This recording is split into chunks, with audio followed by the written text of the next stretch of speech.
Welcome everyone to our September guest speaker, and we'll be getting ready in a few minutes. So, feel free to say hi in the comments.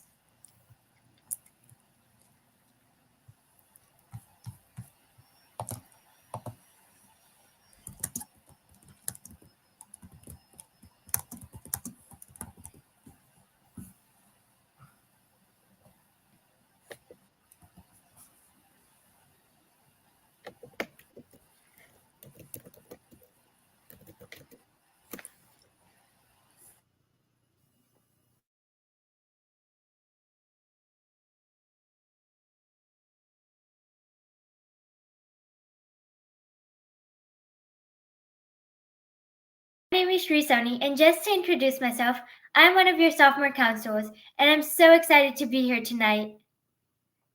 Hey guys, I'm Anushka. I'm your committee chairs for guest speakers, and I'm also really excited to be here with you guys today. And we want you guys to meet our guest speaker today. This is Miss Andronica. So, she is a family nurse practitioner, and we're going to introduce her. Hello, my name is Andronica. Excuse me. I am a nurse practitioner. I work at Northside Hospital. Thank you for having me. We're great to have you here. Thank you.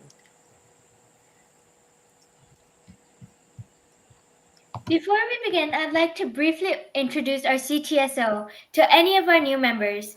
HOSA is a student-led organization that strives to prepare students to being the future of healthcare. Through Alliance Academy's HOSA chapter, we bring to you monthly guest speakers with a wide range of specialities and from all around the globe. So today, we have our guest speaker, Miss Andronica. So, on behalf of Alliance HOSA, we welcome you with warm and wide arms. Thank you so much for joining us. We're truly honored. We're going to start off with a discussion, and we'll have the opportunity for member questions towards the end of the video. So, this means the floor is open to any questions, so type them up in the chat box.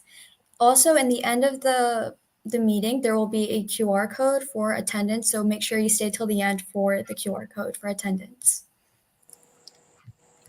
So, Miss Andronica, can you start off by telling us your journey on how you became a family nurse practitioner? So my journey started when I was 19 years old. I went to school initially when I was 17, and I was an LPN first, which is called a licensed practical nurse. And then over the years, I did a staggered degree. I did not do traditional. Um, Unfortunately, I wasn't able just to go straight to a 4-year college out of high school. So I had to get my degree in pieces. So I got my LPN, and I knew I wanted more. So I went back. I got my associates in nursing with my registered nurse degree, which is an RN. Then I got my bachelor's.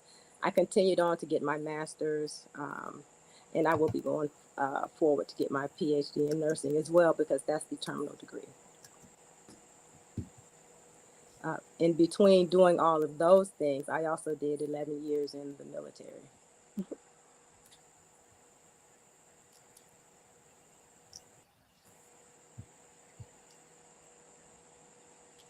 That's amazing. That's so amazing. So, what does a day to day look like for you? So for me, my work day starts at 6:30. Once I get to work, I'm there, and I have another nurse practitioner that I work with. We'll pull up our census. Our responsibility is to take care of patients that come into the hospital that need surgery or potentially may need surgery. Um, we go through. We'll spend the entire morning seeing patients, taking care of them, looking at labs and X-rays and things, and making sure that we have the correct diagnoses and treatments and things of that nature. So the nurse practitioner does essentially what the physician does. She just does not have the degree. That's great. Can you explain us more about your career, like in depth, and the logistics of it? Uh, the logistics would explain a little bit more what you want from that. So, can you tell us like the journey it takes? Can you tell us like details on how you get to that point where you came from? So, as far as being a nurse practitioner is concerned, you have to, of course, be a nurse. They Back when I got my nurse practitioner, they required that you first had your bachelor's in nursing before you could go forward with obtaining your master's or your PhD. You can still obtain your nurse practitioner license. You can have your associates, and you can bypass the bachelor's, you can bypass the master's and go straight to the PhD. Now, the time of the schooling is still essentially the same, a minimum of about 8 years. But you have to be a nurse in order to be a nurse practitioner. Got it. That's so nice. So, what are some common misconceptions about your field? Like you said, you were often like nurse practitioners were often confused with another type of doctor. So there's the misconception that the nurse practitioner wants to take the role of the doctor, and that's not the case. We want to work in concert with the doctor. I have been blessed. The job that I have, I work as a surgicalist nurse practitioner. Uh, I love. So when I go to work, it's not like going to work. You know, um, the doctors that I work with, the nurse practitioners that I work with, we have a relationship as such that we love one another, we enjoy one another, we respect one another first. And with that being said, the environment is very healthy. So oftentimes you'll see that there's a fight between people misunderstanding or saying, well, this nurse practitioner thinks that she's a doctor, or this nurse practitioner wants to take the place of the physician. And that's not the case. We want to provide patient care, just like the physician provides patient care. And we want to continue to work in concert because when we provide care together collectively, patients have an amazing outcome. So I just want them to know it's we want to do it together. That's amazing. So, in your field, is it like a field where you have to constantly learn new things? Is there like a circumstance where you've had to like research more, learn more about the field? Oh, absolutely. So anything in medicine, you have to constantly learn. You can never stop learning because medicine is always changing. The bugs that we treat are always getting smarter. The medications that we use become out of date because the bugs mutate to such a point that the medications are no longer effective. So, yes, selectively, I focus a lot on surgery and things of that nature, but overall, you always have to learn about everything because when you're taking care of a patient, so my specialty as a surgical nurse practitioner is just taking care of this person that has this acute surgical issue. But what about the other things that he has? What if he has high blood pressure? And what if he has diabetes? I have to be able to take care of this patient's surgical issue as well as be able to identify and take care of these other chronic health issues as well. And the only way to do that is to stay reading, stay learning, staying up to date with the changing technologies and medications. Yeah, medicine's just a field where you just have to keep learning, no matter how much years it takes. You're just gonna keep on Yes, learning more. yes, yes. Yeah, medicine is always changing, but that's the fun thing about it. You get to learn new things every day. Every day. And every day you come across something a little new every day. And it's exciting when you have an aha moment, when you're trying to when you're trying to learn a concept and you've researched it and you've studied it and it's just so difficult for you to grab it, and then you get it. It's like, ah, my doctors, one of my doctors, he helps me read CT scans. I've become very good at it, and there's one particular thing on the CT scan that I have a difficult time even still just finding. And so we'll look at one and I'll find it and he'll say, that's it. And we'll like do a little celebration because he makes it fun. Learning is fun. Medicine can be fun if it's something that you love. And it's something that I love. So. That's amazing. So, what's the coolest part about your job? The coolest part about my job is that when I get off of work, I don't have to go home and do more work. It depends on what job you have, be it a clinic or whichever. Sometimes when the work is done, uh, when the hours, so you get off at 5, but there's still several hours because we have to chart everything that we do. When I see each patient that I see, I have to go and I have to document on every single one, but that takes time. And then you have to review labs. There's lots of things that you have to do because it's ongoing. Um, I used to take work home. I previously took work home all the time, and there was not a good work life balance at that time. But now when I'm done, because I have such a great environment and work team, my work, everything is done. My work life balance is the most amazing, the most amazing. And that just helps me to enjoy what I do even more. That's great. It's great. I like most people don't enjoy their jobs. I know that, but when you enjoy your job, it makes everything so much more better. Yeah, yes. It makes a big difference. And the team that I work with, we are very big on communication, you know, because we all want to maintain a very high morale in our environment. So if there is a disagreement or if someone feels um, kind of left out, we come together and we talk. It's come on, we're going to all get together. We're going to have a conversation so we can figure this out. And oftentimes it's just a misunderstanding. I work with women. It's a misunderstanding, and we hug it out and say, "Oh, I love you," and we keep it pushing.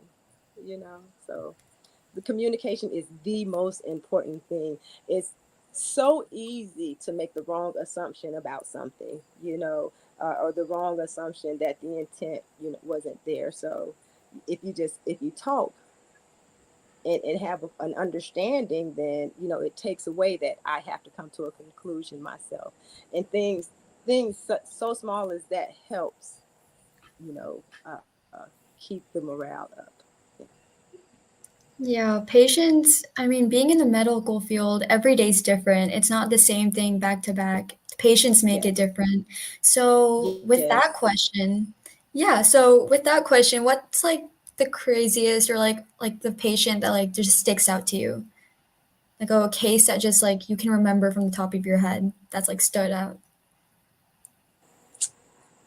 Uh, oh, so many. There's there's so many. Uh, I had a young man once, uh, much too young to be going to the doctor for anything serious, and he didn't have insurance. And it doesn't matter if you have insurance, if you need treatment, you need treatment. And he was quite discouraged. He didn't know what direction to go in.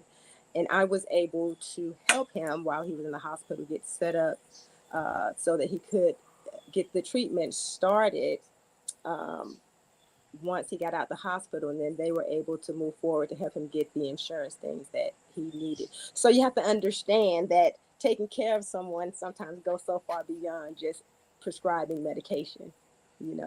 Sometimes you have to just sit down because they just need somebody to talk to. You have a old patient that doesn't have any family that's able to get to them, and they just need someone to talk to. But this young man sticks out because he he he didn't know that there was even the possibility that you could get assistance without the income. And that's so sad. There are so many people that don't know that there is assistance available to you, and what they do is they have a bad diagnosis because he had a cancer diagnosis. He was going to go home, and there's help out there. And being able to get someone in the right direction is, yeah, it's nice. Yeah. I hope like everyone has access to like everything. So like they don't have to worry. Right, right. Because you work, but insurance is very, very high, very Yeah. high. And you have to some people have to pick, they have to prioritize. you know, so that they can get by day to day, especially with the economy today. It's the Mm. harder you work, the more money you make, the higher everything goes. Inflation just continues. So it's like no matter how hard you're working, you're not getting ahead because inflation is keeping up with you or actually beating you. So it's like, do I need insurance, health insurance, or do I need to get groceries for the house? And so sometimes some people have to make those decisions. Okay. So we have a question from someone on the live, and they said, "Would you say that nursing requires critical, adaptive, or conventional logical thinking in the medical process?" All of it. You have to be able to do all of it. So when you're in nursing school and you're taught things, so there's book teaching, right? And the purpose of the book teaching is to give you a baseline understanding, and then you take that baseline foundation that you have and you build on it. Meaning you have to be able to say, okay, well, this is how I was taught to do this particular procedure, but it's not working this time around. So I have to logically think of a different way that I can handle and do this procedure because it still has to be done. So because there are so many different ways to get the same thing accomplished in medicine, logically we're doing lots of things to come up with different ways to get to the same goal. Critically, the same person that I'm taking care of as I'm watching, how are you doing after surgery, I have to be attentive to, okay, well, their heart rate is elevated, either they're in pain or they're losing blood. You have to be able to think very fast to say, these are the 5 things that I need to look out for right now, critically thinking. So in order to be a nurse, to be a good nurse, you know uh, because unfortunately some people come to nursing because they think that it's great money, it's good money, it's good money. uh, you, you have to want it. It is Mhm. hard work to be a nurse, and if you're doing it just because you want the money of it, you're not going to put forth and find that critical thinking, that logic, that being able to go above and beyond, to master the art of nursing. But it requires all of it, not just one. And if you can only use one, then have someone help you to figure out how to use the others. Because I I make the saying, if I can learn it, anyone can learn it. But I don't learn anything the first time. I have to. I'm taught it. Then I have to write it out. Then I have to teach it, and then okay, I got it. So I have to utilize all of my senses, uh, to be able to learn it. Now, does that make me uh, less smart than anyone? No, no, it doesn't. It just means I have to use a different channel to get this understanding. But we can all take different channels to get to the same location, same destination. Yeah, in the field, it's very important to problem solve. Hmm. And that also leads me to my question that someone's asking is nursing more physically or mentally demanding? Both. Um, it is. It's physically demanding. Number one, most jobs now you're working 12-hour shifts. So, you're up an hour and a half or so before you have to go to work, and then you get home. Most people, maybe it's about an hour or so after, but you're on your feet. You're ripping and running. You're going up and down halls, but then you're also helping to move patients, turn patients, do things such as this. Now, there are a couple of kinds of nurses. There's the nurses who are very hands off with the patient care, as far as turning the patients, helping the techs to clean the patients, things of that nature. And then you have the nurses who will, you know, strap up their boots, put the gloves on, help move these patients, turn these patients, and get these patients cleaned. I I will put on my bootstraps. I'm a tie 'em up, and I'm going to get down and I'm going to help clean patients. Even right now today, as a nurse practitioner, because there is nothing about me that makes me too good to be able to do such a thing. And you'll learn that if you get out and you help your techs and things like that, they'll be more willing to come and rescue you and help you. Mhm. Yeah, that was very well said. I feel like that's something that many nurses or doctors, anyone in the medicine field would say as well. Right. Now, as far as being mentally challenging, because you have to keep your education up, because medications, just because a doctor prescribes medication doesn't mean that the patient should receive it. It is the nurse's responsibility to know when a medication is appropriate or when it's not. The nurse is required to have an understanding of different diagnoses. So if you're working on a certain type of a floor, so say you have a heart floor, then we expect that these nurses have a basic understanding of the heart medications. They're going to have the understanding that, okay, well, if the heart rate gets to this level, then I'm going to not give this medication. If the blood pressure gets to this level, then I'm going to give this medication. I'm going to call the doctor. But it is your responsibility to be familiar, because if you don't know, if you're giving medications just because the doctor wrote for you to give these medications, and you have a patient whose heart rate is very slow already, and you give a medication that causes it to be slower because you didn't know, you just did it because the doctor said to do so, now you've caused a bad situation. So understand, as a nurse, you're not blameless. You are responsible for your own knowledge and education, and you are responsible for the things that you do, meaning when a doctor gives you an order, do you understand why you're doing it, and are you in agreement? And if you don't understand, ask a friend. When you're at work, there are lots of people there that you can ask someone or call the doctor. But you have to be able to think on your own and not be a person that just follows instructions simply because the doctor said to do so.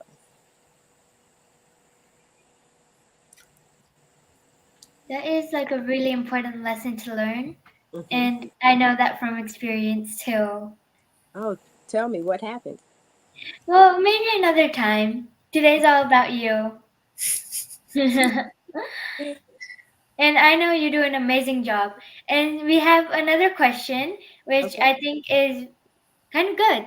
It says, how do you maintain empathy and compassion in high pressure situation or time sensitive environments? So I'm pretty sure there will be like times where like everything's so stressful. So Hmm. how do you maintain calmness and like Ah, so um, I drop things, meaning when so I used to do a job where I worked in a cath lab, and it's a very high stress, very demanding job, and so people may come in having a heart attack. We're going to bring them to the cath lab. We're going to do these procedures, but everything has to be done very, very fast. Um, and when we would start, it I've always maintained a little bit of anxiety in high pressure situations, even after being a nurse for 30 years, which I think is a good thing. Um, but I would drop everything. I would drop my pencil. If I had a pencil, I would be trying to give them things on the table, on the sterile table, and it would fall to the floor, and then I would stop. If I drop two things in a high pressure situation, I stop. I absolutely stop what I'm doing right there. And I take a deep breath, and then I recollect myself.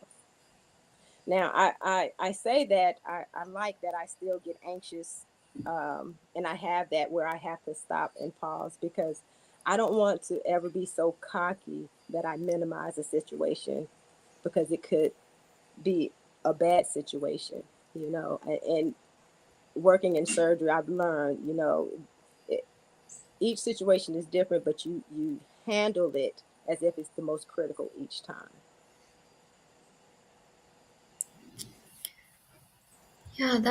Yeah, I mean, medicine's a very pressuring field Yeah. mentally and physically, just like you said. So there's many different ways people cope with that, and we loved hearing your way. because we're all, I mean, we all have something that, like we drop something or we Yeah. lose focus. So Yeah. it was great Yes. hearing your side in that. So the next question is, do you have to be able to do math from the top of your head while giving medications in emergency situations, or do you not deal with that? So yes and no. Um, but even if you did, you have someone that is there that's checking it. So now the way that things are in an emergency situation, typically in a hospital, when they call for that, the pharmacist is going to come. The pharmacist will be there and will um, give you the medications and things of that nature. But there are times when you are the first person there. Now, if you're the first person on a situation where someone is coding and you have to give a medication, then yes, you have to be able to do calculations and things to be able to calculate the medications that that patient needs. Mm-hmm. Got it. Yeah, I don't like math either. But you got to do it. Uh, no, actually, I do like math. Because I do like math. It's kind of So concrete. is the math you do hard, or is it Oh, just like so addition? no, no, no. So typically it's just someone's kilogram weight with the medication dosage. So we might say a medication you're going to give 1 milligram per kilogram over an hour period of time. And so now you have to figure out, well, how many kilograms does this patient weigh? Well, he's 86.3 kilos. Okay, well, 86.3 kilos times 1.1, So, but everyone has a smartphone. Yeah. And then we have smartphones, we have the pharmacists, and then we also have the pumps. The pumps that we use, the IV pumps, they're smart pumps. And so you can, once you get the medication on there, you can program the medicine that you're given, and you can put in the dose that you want, and everything, and it'll calculate up everything for you. So it's good to be able to do it to double check. Yes, you should be That's able to do so it. cool. Like, so how has technology changed? Like, I know technology like is like really like at all time high right now. So how Yeah. has it changed? Have you Oh, experienced anything? Uh, well, technology is constantly changing. The computer system, the documentation. There was a time when I first started nursing, we would document on charts, and the day shift person would write in black ink.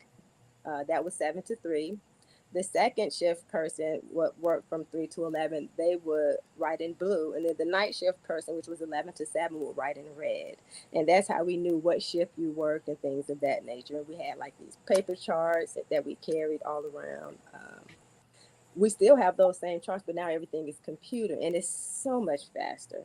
You know, technology has changed because back then you had the actual X-ray that you had to hold up and hold it up to the light, look at the X-ray, and figure it out yourself. Whereas now everything is on the computer, so it streamlines. It makes care so much better. It makes it easier because you're able to see things like trends, so you can look at someone's vital signs over a period of time and say, oh, yeah, the blood pressure is okay. Or the heart rate got better around here. Well, what happened? Well, we gave them some pain medicine. Well, okay. So it's better. The technology has made it better, easier, and streamlined the patient care. Would you say technology made your job much easier, like from when you started doing nurse practitioning till now? Because you said you've done it for 10 years. Yes. So, how do you think it's been changing since the first time? Like, tell us your first experience with technology or how it was back then till now, like your biggest change. So that actually is the biggest change because when I started 10 years ago, we was writing everything, but it wasn't in color. Everything was in black. Um, and it was at that time, because the computers weren't a big deal, you had to write up everything each day, which took, it's like a little mini essay on every patient you have to see. So if you have 20 patients, you're writing 20 essays. It was very time consuming. Um, at this juncture, though, when we transitioned up to having computers, I was able to get my own computer. So now I have my own computer in the hospital, myself and my coworkers, so that we are always able to have access to do everything that we need to do in an immediate fashion. And as you know, typing, and we actually have a mic that we just talk through. We dictate through the mic, and it's very quick and simple. That's amazing. Technology has improved so much over the years, It has. It and you has. can see it. Yeah, it makes everything so much more easier. It does. So, let's move on to our next question. What do you find the most rewarding about your role as a nurse practitioner, and how does it impact the way you provide care to your patients? Being able to educate my patients. Um, I enjoy every aspect of what I do as far as being a nurse practitioner is concerned, but one of the benefits one of the things that I do is I'm able to stay behind and spend more time with the patient because I work with surgeons. So they come in, we do our exam, and oftentimes they have to run off, go to another surgical procedure, or go see another patient. I'm able to stay behind and talk to them and answer the questions uh, that weren't answered at that time. And because I'm able to take my time, uh, because it's amazing to see. You may have a patient and they may say, oh well, he this patient is difficult, so just know when you get in there, be prepared. He's going to be angry and it's just not going to go well, and you go in and you realize they just wanted to feel heard. you know you just go in and hello, I'm Andronica, I'm the nurse practitioner with the surgery service. How are you, and how are you? And he gets to grumping and grumping, and I said, okay. And he's fussing and fussing and fussing, and I allow him to do so. Um, and once they've gotten that grumpiness out, I say, okay, now you're ready to talk, and we'll start talking. And for the most part, they'll calm right down, and I'll hear what their issue is. And once I know what their issue is, I can address it. I can take care of them, um, and they do fine. Yeah. It's just like you said, it's all about communication. Yes, it's communication is so important. Um, if you don't understand why I'm ordering a test, if I'm just ordering tests and you're going for all these different exams and don't know why, then you're going to feel like they're just ordering tests unnecessarily just to charge me, because people have concerns about money. Y'all are ordering these unnecessary tests just so that you can put it on my insurance. But if you take a moment and say, okay, this is what we've been doing, this is where we are, we're not moving forward, so we need to do this test, and this is why. And if the test shows this, then this is going to be the plan. But if it shows this, then this is the plan. If they just have an understanding, then they oftentimes would do better, and they're a lot nicer to you. They understand. Mm. Yeah, communication and reassurance with the patient's like really Yeah. good in the medicine Yes. field. Yes. So I wanted to move on to a different question that someone asked. That have you ever considered switching to a different medical profession or different profession in the medical field altogether? So from doing the surgical is always. The great thing about being a nurse is that I'm not stuck anywhere. I can be a bedside nurse. I can be a research nurse. Um, I I can be a work from home nurse. And so I'm always looking for growth. Um, if there is a potential for me to grow, if I've become stagnant in a position, then I will absolutely look for something else to do. Um, but with that being said, like what I do right now, as a surgical nurse practitioner, it's such a vast patient population that I don't see myself ever becoming stagnant. I'm always having to learn. I'm always having to read. It's like each night I come home and I'm going to read something. I'm going to I try to, even if it's just 10 minutes, just look over something, go back over diagnoses or the medications or something, just to stay up to date with everything that's going on. Yeah. So your job as a nurse practitioner, does it require you to be flexible? That's what someone asked. So like do you have to like move around a lot? Do you have to like change a lot of stuff, or just be Well, flexible? it depends on the job that you take, especially with the moving around a lot. Um, so there are some nurse practitioners that work just strictly in a clinic, and that's the only place that they have to go. Um, my very first job out of nurse practitioner school, I worked for a vascular clinic, and so just for context of location, um, I would do a couple of clinic days here in the Forsyth Cumming area, and then I would do a couple of days in a clinic out by Six Flags. So that that was a difficult drive, but it depends on the type of work that you do, and you have to understand the type of work that you're getting into because that will determine how flexible you'll have to be, and you can decide if that's going to be okay for you. So I did that job for a few years, but um, when my daughter became a senior in high school, I didn't want to miss any of her senior events. So I needed a different job because that job kept me out. I was out at 7 at night, sometimes just trying to get through traffic. So the current job that I'm in as a surgicalist, well, I got off at 4 o'clock. It was perfect time. It was sweet. And I was able to attend all of her high school senior events and things. And I didn't have to be flexible in as far as traveling is concerned. So you do have to, depending on the job, you have to have some degree. And I think with what you just said, has your job ever impacted your social life, or how is your social life from becoming a nurse practitioner to when you actually became a nurse practitioner?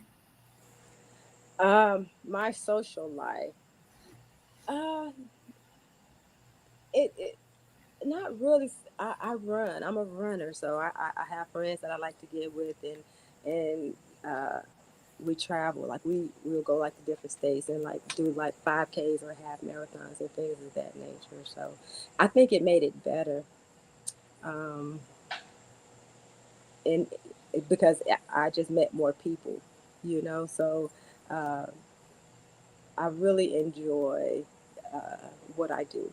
Yeah, yeah, yes, Yeah, I think that's like a very important part of being a nurse practitioner, yes. enjoying what you do. Yes, and I do. I feel that it made my life better. Yes, So if there's an emergency, do nurse practitioners go out and help?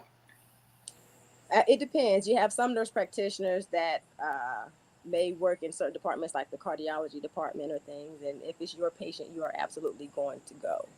If you're in the area, then yes. But there's not a team of nurse practitioners that's assigned to go straight to an emergency. But if there's a nurse practitioner that's around and there is an emergency that is occurring, they will provide assistance. So you have to know how to provide assistance. Got it. So, just to clear some stuff up, what's the difference between a nurse and a nurse practitioner?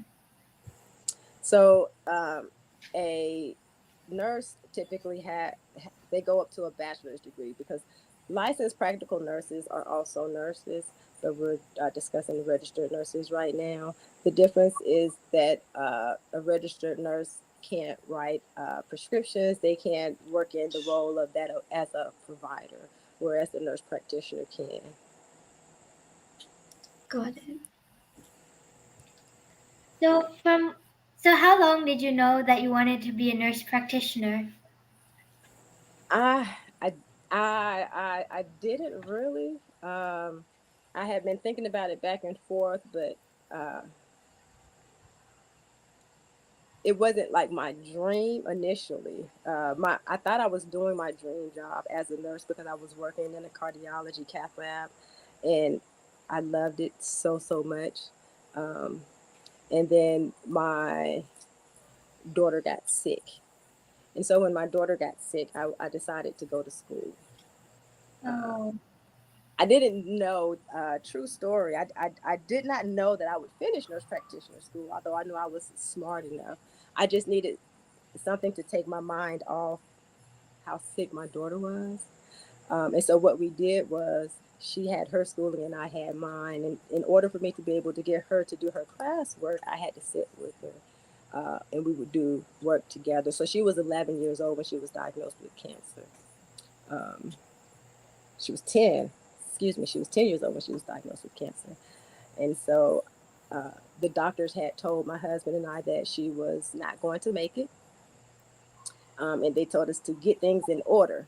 And they initiated treatment, and so I just sat over her initially, like day in and day out, just crying, waiting on her to take her last breath. And I had a good friend say, "You need to do something with your time." And so I went to nurse practitioner school. I went back into the military and took care of my baby. And then when I graduated nurse practitioner school, she graduated from all of her chemo and radiation. She was released from the doctor. We graduated together. That's amazing. Yeah, She's so strong. yeah. So that was the greatest thing. We graduated together, and that was in 2014. That's such a heart-touching story. That was really sweet. Thank you. Yeah. So you said there was like a really big misconception that, it's a global misconception that many people go into medicine for money or not for like for their passion. Right. So what would happen to someone who went into a career that only seemed to have money out of it? And would they be less efficient at their job? So I can't speak to the efficiency of it because money is a great driving force, um, but nursing is not that job because in nursing you deal with angry people, you deal with sad people, you deal with sick people. You're not just taking care of the patient; you have to take care of the family, and and in that you have to learn to have empathy for people that you don't know, that you really don't care about. You have to try and learn a way to say, I am sorry that you're in this situation and I'm going to do all that I can, to help you during this time. If you're in nursing because you just want the money and you don't have the ability to have empathy, you're just going to be an angry nurse. You're going to be the nurse that no one wants to work with. You're not going to enjoy your job. You're going to spend 4 years going to school to get a BSN to just go and find something else to do. You know, this is not the job to go to if you just want money. The money is good. You can live on the money. You can absolutely live on the money, but there are a lot of mental things that come with being a nurse. My As far as I'm concerned, if if you go into a situation expecting to have a great return with little work, it's not going to be a good outcome. You work hard in nursing. Now, don't get me wrong. There are some jobs that you know are not the hardest, but for the most part, you're going to be working. Yeah. Medicine's just like an emotional field. You're gonna have to fight with emotions. Yes, yes, because when you have that young patient and there's nothing else to be done, you still have to. It's okay to cry with the family, but you can only do that for a hot second because you have three more patients that you have to go and take care of also. So you have to learn how to manage those emotions so that you can continue to be productive throughout the day. Does it get really busy throughout the day? Oh yes. Yeah. Oh yes. Oh yes. uh, so like you can for a staff nurse that's taking care of one patient, you can have one patient that can have 4 or 5 different doctors that seeing them, right? Mhm. Well, that one patient who has 4 or 5 different doctors, that doctor is going to write however many orders that the nurse has to go and I have to follow. But that's 4 or 5 different doctors. I don't know how many orders that is. That's just one patient. Oh. I got 4 or 5 patients. That's for the staff nurse, you know. As far as me and what I do, um, my days alternate. Some days are super, super busy and don't stop, but I work a different service. You know, I work with the physician, so I admit patients, you know, and I take care of patients throughout the day. I see consults and things of that nature. So my day is very different than that of a staff nurse. And yes, my day can be very, very busy, very, very easy. Um, all it takes is one thing that you're doing with the patient that takes a little bit too long to get everything behind, you know? So, but that's why you have to be able to prioritize. It's very important as a nurse to learn how to prioritize because if you have 4 people waiting on you, you have to know which one needs me first versus which one can I kind of wait to get to last. Yeah, that's really true. And I heard that, I mean, you did talk about how you spent time in the military. Mhm. So, can you tell us more about that? Well, I was in a reserve unit, so I did a lot of just support for um, the military at the time. So if a unit went out to the field, then we would stay back and we could be the support for them. Got it. Hmm we did a lot of teaching um, and a lot of training. So it was being in the military was like my biggest dream. Um, if I had to choose a love between being a nurse and being a soldier, I would say it was the 50-50 because I loved them both uh, so, so much. Yeah. We I thank you for didn't, your service. oh, it is absolutely my pleasure. It is my pleasure. So I had a question. Someone in this chat had like the same thought as me. I know like working like as a nurse practitioner might be like really stressful, and you might get like really like sad like people. So how do you like make sure your emotions like are in check? I So they pray. said, yeah. Oh, I'm sorry, go ahead. No, so they said, how do you manage your emotions in the medical field? I watch one sad video, and cry. So Uh, I pray a lot. I pray a lot, a lot, a lot. And I have to uh, remember in the moment that it is not about me. You know, it is about that patient and that family that needs support. Now, have I left out of a room and cried? Absolutely. Absolutely. Absolutely. Still today, if I'm in a code, if I have to do CPR on someone or anything, I will still go and I will go to the bathroom and cry once it's done. You know, you have to just have that compassion. Yeah. you have to be strong. You have to be strong and it's you don't want the family feeling like they have to support you. Like, are you okay, Nurse Andronica? You know, uh, you you have to learn that there's a time and place for everything. And in that moment, you support them. You even if you're one of the people that hug them, you can give them a hug and things of that nature. And I'm not saying that you can't cry with them, but you cannot get so just uh, into the situation that you forget that you are the employee, you know, and that your role is to come in, care for them, give them some support, but then give them their time to be together as well. Okay. So, during your field, what's your favorite procedure or test that you like to do? Uh, CT scans, CAT scans, I like them because they're such a challenge to me. Uh, so I enjoy uh, having those done. Uh, yes, that's as silly as it sounds, that is my most favorite thing because it gives you so much information and you have to spend so much time dissecting things out. So I really enjoy that. That's amazing. So the patient always comes first, right? Absolutely, always, Always. always, Yes. always. Yes, yes, yes, yes. So, I have an interesting question. Yes, So, ma'am. what was your most life threatening case? Well, uh, I lose. People sometimes don't make it out of their situation. Mm-hmm. So it's like there's not one that's like most life threatening versus not. Now I've seen some very very sick people that have gotten better, which is always so amazing, so amazing. Uh, the best part is being able to see someone get well and go home.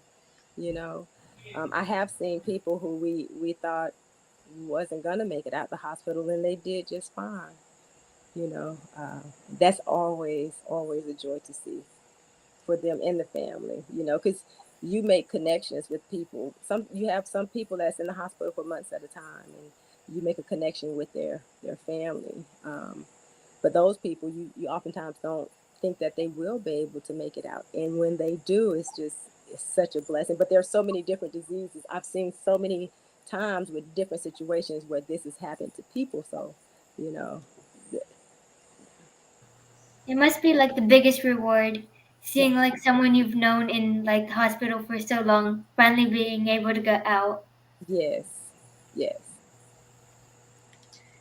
So, our next question is for all the high schoolers, all the Alliance Avengers that are watching this live. What is some advice that you can give to us so that we can be successful, happy, and amazing as you? Ah, uh, I pray a lot. I pray a lot, and I can. Communication is the most important thing. Um, if you're able to talk to people, because people have big emotions, and sometimes someone's going through something that you're going through, and no one says anything. They're afraid to say something, and so you're both going through it individually instead of just talking to each other. You know, I I didn't know how. I was 35 years old before I learned how to tell someone I needed them. You know, I'm 50. It's okay to need someone, you know, and that was very hard. And it's okay, you know. So in order to be successful, don't follow the trend. Make the decision on what it is that you want to do in this life, you know. But when you decide that, test it out. And maybe it's not what you want, and that's okay. The first time I applied to nursing school, I was denied. I was like, oh, the devil is a lie. I went and applied again, and I got in. You know, um, don't allow someone else to be the reason that you're happy. Your happiness is your own. Someone can add to it, you know, but don't let them be the reason that you are happy. You know, just be true to yourself. Be kind to people, you know, and give people grace. I give people grace and learn boundaries and when to remove someone because that will keep you healthy. That was very well said. Thank you. I know I've learned so many lessons from you, Oh, like thank you. perseverance and like Yes, being kind, always like asking for help when you need it. yes, And I can tell that like you learned a lot from being a nurse practitioner. yes, yes, yes. Yeah. So you were talking about like getting like rejected to your college and then applied and then you applied again and then you Mm-hmm. got in. Mm-hmm. So how was it after you got applied? Uh, I was excited. My mom and I did a dance. You know, I think I may have done a cartwheel or two. And we went out and celebrated because I was the first person in my family to go to college. That's That's amazing. Yeah, Like yeah, big success. yes, yes. I was able to make her very, very proud. Very proud. Yes. so you must be very passionate about being a nurse practitioner and it must be very hard. So how do you keep your head up and keep moving forward despite the challenges? Um, I understand that. like I try to leave each day where it is. I try not to take today with me tomorrow. Um, and I try to address difficult situations head on. One of my biggest things is I don't take work home with me emotionally, meaning um, if I've had a bad day at work, I don't want to come home and be mean to my family. You know, I have to figure out a way to separate that. Now, I still may need to come home and just say, okay, husband, I had a bad day. Let's talk about it. But I can't bring that home. But in the same token, I can't have a bad day at home and then take that to work. You know, you have to figure out a way to keep the two separated and make sure that you're professional when you're at work, you know, and you leave work at work when you're at home. Yeah, whatever happens at work stays at work. Stays at work. Now, I will say this though, if something happens at work with a coworker that disturbs my peace, we're going to have a conversation. If I have an interaction with you today and we're at work, and when I come home this interaction is still giving me butterflies in my heart, then that's something that bothered me a little too much, and we're going to have a conversation. Now the great thing about that is, you know, the people that I work with are always open to conversation. You know, so if I go in and I say, hey, this happened and it made me feel this way, then we talk about it and they may say, oh, I'm sorry, I didn't mean for it to make you feel that way, or whichever the case may be, and we just keep moving forward. Mhm.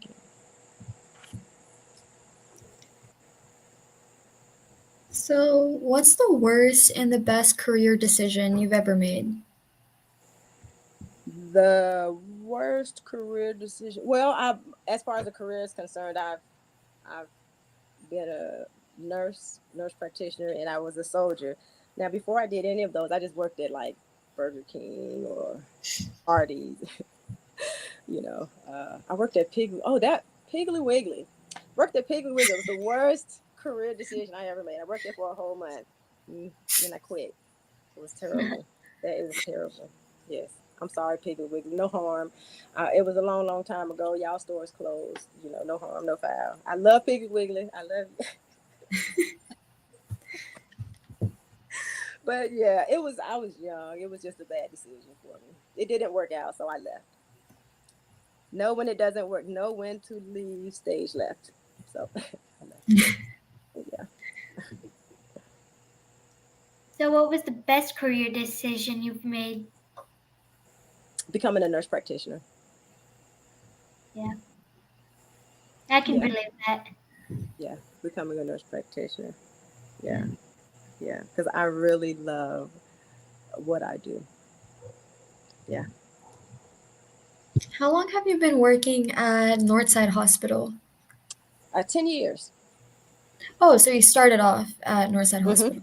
I started off at nurse as a nurse practitioner. I did. Yeah. Got it. hmm And I want to stay. I plan to stay. I have no intentions of leaving Northside. That my I love people, you know, and one of the great things about working at Northside here in this area in this small hospital is that as far as other practitioners and other nurse practitioners, they're the same. So you see them day in and day out. So you form a relationship. So in addition to having the best job at being able to take care and educate my patients, I get to see coworkers and peers and things, and we get to update each other and catch up and just socialize for a minute and say, hey, how are you? So yeah, yeah, I have big Um, emotions. I do. I really do. I'm so blessed in this moment. I have a husband that loves me like nobody's business. He's the greatest supporter for me. He took care of me so that I could get my nurse practitioner. And then I've been blessed with a beautiful family, three daughters, two sons. I have the job of my dreams, you know. Um, and how do you get here? It takes time. It doesn't mean that every day is a good day. Don't get me wrong. No, no, no, no, no. But I, I see and accept my blessings. You know, I if there's someone that is quote unquote more blessed than me, has a higher degree, makes more money than me, or whichever the case may be, then that's their blessing. That's their role. I am happy for them. This is my blessing. This is my role, you know? And we as people have to learn that you can't take everyone else's role. You have to take your own role and learn to be okay in your lane. Yeah, yeah. That's really great to hear. We really love talking to you. You're very, Thank you. This you're is very so fun. talkative. I was so scared before. I was, oh my goodness gracious, I was all panicked and like I don't know what to say. Or, but I love teaching. I love talking. I love educating. You know, if someone wants to do anything, nursing, I, I enjoy it. I love it. I love helping people. That was amazing, Miss Andronica. Thank Like you. we Thank can you. tell, like you're so passionate about being a nurse practitioner, Yeah. and we learned so many things from you today. Th- Thank you. Thank you. Yeah. Thank you for joining us. Even though we wish we could talk to you for longer, we would be talking for hours and hours. But No we worries. really Thank you loved for it. having me. Of Yeah. course, we really hope to have you again. Oh, You're really sweet to talk to. just let me know. Let me know. Thank you. Okay. Thank you, Miss Andronica, for your time. And to close our event, we would like to thank all of you for joining this conversation and making it interactive and engaging. We're going to leave the QR code for attendance for up to 30 seconds. Remember, once you get the credit, you're going to receive credit. And so once you sign the QR code, you'll receive credit for joining this guest speaker event. This video will be posted soon on our YouTube channel. So thank you everyone who was very interactive. And thank you guys for joining. We hope you have a good night. Thank you so much.